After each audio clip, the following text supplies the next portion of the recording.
Tak hanya melatih, pelatih baru Timnas Indonesia Patrick Kluivert juga ditugasi PSSI untuk melobi para pemain bintang diaspora terutama di Belanda untuk masuk ke skuad Garuda. Lalu bagaimana membaca strategi ini? Kami akan bahas bersama pengamat sepak bola Muhammad Kusnaini dan mantan pemain Timnas Indonesia Indrianto Nugroho. Assalamualaikum, selamat sore semuanya, apa kabar? Selamat sore, Mas. Assalamualaikum warahmatullahi wabarakatuh. Waalaikumsalam, terima kasih semua sudah bergabung.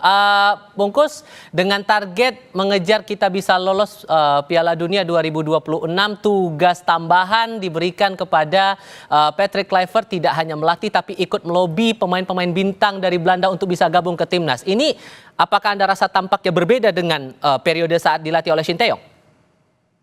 Iya, kalau melihat latar belakang Kluivert sebagai mantan striker legendaris di timnas Belanda, memang pemberian tugas tersebut sebetulnya terasa normal ya. Dia disegani oleh semua pemain di Belanda, termasuk pemain-pemain Belanda yang sekarang menjadi bagian dari timnas Indonesia. Tapi sebetulnya kalau melihat situasinya saat ini, di mana Kluivert dihadapkan dengan tantangan membawa tim 4 pertandingan yang sangat berat dan tuntutannya adalah lolos ke Piala Dunia, sebetulnya memberikan tambahan beban tugas untuk melobi pemain timnas itu agak merepotkan menurut saya. Sudah biar aja pelatih itu fokus ngurusin tim ya. Nah, tugas untuk melobi itu kan tugas federasi dan sebetulnya lebih tepat lagi tugasnya direktur teknik. Makanya segera PSSI merekrut direktur teknik supaya tugasnya itu nggak tumpang tindih gitu loh. Pelatih biar fokus ngurusin tim karena beban dia sangat berat. Kluivert ini sangat berat bebannya. Targetnya untuk lolos ke Piala Dunia itu bukan hal yang mudah. Bahrain kemarin juara Piala Teluk. China penampilannya semakin bagus. Bahkan Januari ini sudah TC dengan merekrut beberapa pemain naturalisasi. Jadi jangan main-main dengan tugasnya yang sangat berat. Kasih kesempatan Kluivert itu betul-betul fokus mengurus tim. Urusan di luar itu biar urusan federasi. Dan kalau kita lihat track record selama Shin Tae-yong melatih timnas kita, ranking kita di FIFA juga terbilang cukup drastis perubahannya, Mas Nunung, peringkat 127 untuk saat ini. Apakah kemudian dengan penambahan beban tugas terhadap Patrick Kluivert ini semangatnya adalah untuk mengejar target ranking FIFA kita bisa menembus Piala Dunia, itu mungkin atau tidak? Kalau menurut saya tadi sudah disampaikan oleh Bungkus bahwa pelatih hanya bagaimana bisa mencari chemistry. Tadi sudah beberapa kali chemistry-nya harus dijaga dulu. Terus pemain-pemain diaspora yang sekarang ini sebenarnya menurut saya sudah mampu ya, tinggal penambahan sedikit dari beberapa pemain. Saya berharap di beberapa bulan ke depan ini Patrick Kluivert segera untuk mencari formula-formula bagaimana untuk menghadapi beberapa pertandingan yang sangat krusial ini. Ya, saya berharap Patrick Kluivert bisa menjalankan tugas dengan baik dan semoga pemain-pemain yang saat ini ada bisa menampilkan penampilan yang terbaik dan mereka masih melakukan kompetisi. Jadi mereka kondisinya masih tetap terjaga gitu, Mas.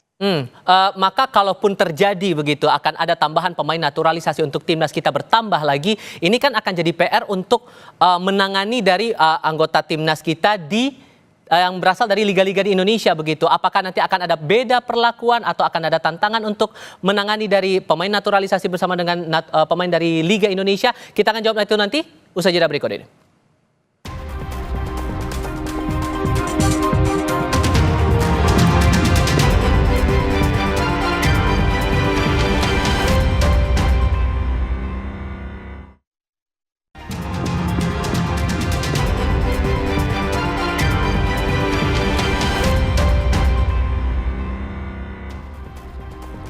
Bungkus melanjutkan pertanyaan saya di segmen sebelumnya. Diaspora kita atau pemain diaspora kita di timnas saat ini terbilang sudah banyak. Dengan PR diberikan tambahan lagi oleh untuk Kluivert itu menambah lagi pemain-pemain dari hasil naturalisasi.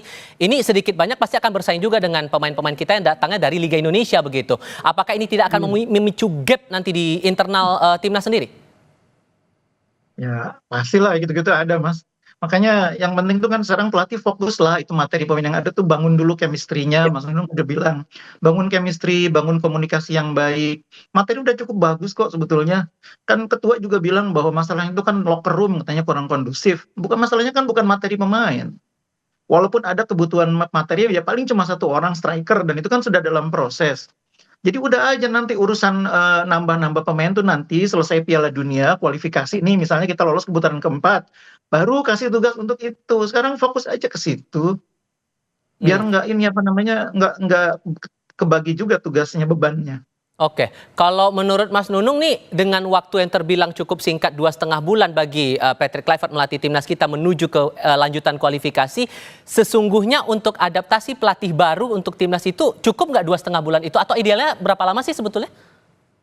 Ya kalau menurut saya persiapan untuk timnas ya paling nggak 2,5 bulan itu cukup ya. Tinggal bagaimana tadi pemahaman dari pelatih yang lama ke pelatih yang baru dulu. Bagaimana apakah nanti menyesuaikan atau terus melanjutkan atau merubah. Nah tinggal sekarang bagaimana mencapai chemistry pemain dulu. Ya pemain-pemain sekarang ini menurut saya sudah cukup. Tadi Bungkus sudah bilang sudah cukup. Tinggal bagaimana mau menambah striker. Karena selama ini kita masih perlu banyak gol. Karena ya kita sebenarnya sudah punya Rafael Strijk, ya ada Orat Mangun di situ, ada Marcelino juga bisa membuat gol. Tapi kita butuh satu striker yang benar-benar killer. Bagaimana di depan gawang mereka sudah bisa melakukan apa yang sebagai seorang striker. Finishing, ya satu sentuhan, dua sentuhan, atau placing, atau shooting. Nah ini yang kita butuhkan sekarang. Tinggal bagaimana sekarang Patrick Kluivert mempersatukan pemain-pemain yang sudah ada ditambah dengan pemain-pemain lokal yang menurut kita juga mampu bersaing bersama pemain-pemain diaspora. Kalau dari pengalaman Anda, Mas Nunung, bentuk adaptasi atau bentuk ngebonding tim itu dengan pelatih baru tuh gimana caranya? Ya sekarang tinggal bagaimana kesempatan untuk berlatih aja. Mereka disatukan dalam satu latihan. Nah di situ akan ketahuan tuh chemistry-nya, pemahamannya yang diberikan oleh pelatih, dan semuanya juga pasti butuh butuh proses juga gitu loh Mas. Kalau Bungkus melihatnya ada tugas baru untuk Kluivert ini merujuk karena ia akan didampingi oleh 2 asisten pelatih juga, Alex Pastoor dan Denny Lansat. Apakah ini juga bisa membantu untuk bisa bagi-bagi porsi tugasnya masing-masing? Iya, jelas pelatih itu nggak bisa bekerja sendirian ya. Asisten yang berasal dari Belanda, kemudian asisten yang juga berasal dari Indonesia nanti, itu masing-masing punya kontribusi. Nah, tugas pelatih utama, pelatih kepala adalah membagi tugas, berbagi beban dengan asisten-asistennya. Tapi fokus pelatih kepala tetap bagaimana mencapai tujuan. Tujuannya kan lolos ke Piala Dunia, dan tugas dia tuh memenangkan pertandingan. Karena itu tugas dia jangan diganggu dengan tugas yang bukan tugas utamanya. Kalau nanti misalnya kita sudah lolos dari kualifikasi putaran ketiga dan ada waktu cukup panjang menuju kualifikasi putaran keempat, bolehlah di sela-sela kesibukan mungkin dia diberi kesempatan, diberi ruang untuk melakukan upaya rekrutmen tambahan. Itu mungkin akan bisa dilakukan. Kalau sekarang fokus aja dulu, karena pelatih yang sekarang ini kan punya problem 2 yang belum selesai. Yang pertama, berkomunikasi dengan timnya. Dia belum sempat berkomunikasi ini, membangun komunikasi, membangun chemistry. Yang kedua, dia belum juga mendapatkan akseptabilitas dari publik loh. Sekarang ini kan kalau kita lihat di dunia maya, akseptabilitas pelatih baru ini kan belum begitu bagus. Nah ini beban juga bagi pelatih, bagaimana dia diterima oleh publik, bagaimana dia bisa dianggap sebagai orang yang tepat, sebagai pengganti pelatih lama, itu juga harus dibenahi. Dan pelatih tidak mungkin melakukannya sendirian. Nah ini tugasnya federasi membantu pelatih, supaya pelatih ini bisa mendapatkan akseptabilitas yang lebih baik dari publik. Nah caranya ya tentu pelatih tidak hanya sendirian berkomunikasi dengan publik, dibantu oleh bagian medianya PSSI, oleh bagian badan tim nasional, oleh bagian-bagian lain di PSSI yang membuat pelatih nantinya bisa diterima dengan baik oleh publik. Sehingga kalau menurut Anda dengan catatan-catatan itu kira-kira hal apa lagi yang perlu diperhatikan oleh Kluivert saat nanti coba beradaptasi untuk membangun bonding lagi dengan timnas kita untuk bisa memperbaiki kualitas kita menuju ke lanjutan kualifikasi, Bungkus? Iya, yang pertama pelatih harus pintar berkomunikasi dulu ya, berkomunikasi supaya tidak menciptakan benturan baru dengan khalayak, dengan netizen. Yang kedua, mungkin pelatih juga harus pintar mengambil hati publik, misalnya tidak dengan serta-merta melakukan perubahan hanya karena dia berasal dari Belanda misalnya gitu ya. Terus dia memainkan semuanya pemain dari Belanda. Padahal Sintayong itu selama jadi pelatih selalu kasih ruang buat pemain lokal. Selalu ada Rizky Ridho, selalu ada Witan, selalu ada Pratama Arhan, selalu ada Asnawi. Kenapa dilakukan itu? Karena memang publik itu juga harus direbut hatinya. Sepak bola itu kan bukan cuma urusan yang ada di dalam lapangan, yang di pinggir lapangan juga harus kita menangkan hatinya supaya mereka memberikan dukungan kepada kita. Nah, secara strategi bermain adakah yang perlu dievaluasi dari eranya Sintayong? Ya mungkin kalau soal strategi ini kan pelatih punya konsepnya masing-masing ya. Ini pasti pelatih itu juga punya konsep yang kita juga nggak tahu nanti Clifford akan seperti apa. Kalau harapan saya, tim kita ini kan sudah cukup baik prestasinya, fondasinya tuh udah ada. Kalaupun mau melakukan perbaikan, oke, tapi jangan sampai menciptakan situasi yang kemudian menciptakan chaos gitu loh. Karena tim ini sudah cukup bagus, bisa menahan imbang Australia, bisa mengalahkan Arab Saudi, bisa menahan imbang Bahrain, itu bukan berarti tim ini jelek loh. Artinya tim ini punya dasar yang kuat juga.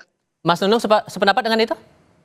Betul sekali, Bungkus luar biasa. Saya hanya bagaimana sekarang seorang pelatih bisa menjalankan tugas dengan baik, apalagi sudah ada asisten. Nah sekarang tinggal bagaimana ngasih pemahaman ke pemain. Pemain sudah bagus semua menurut saya.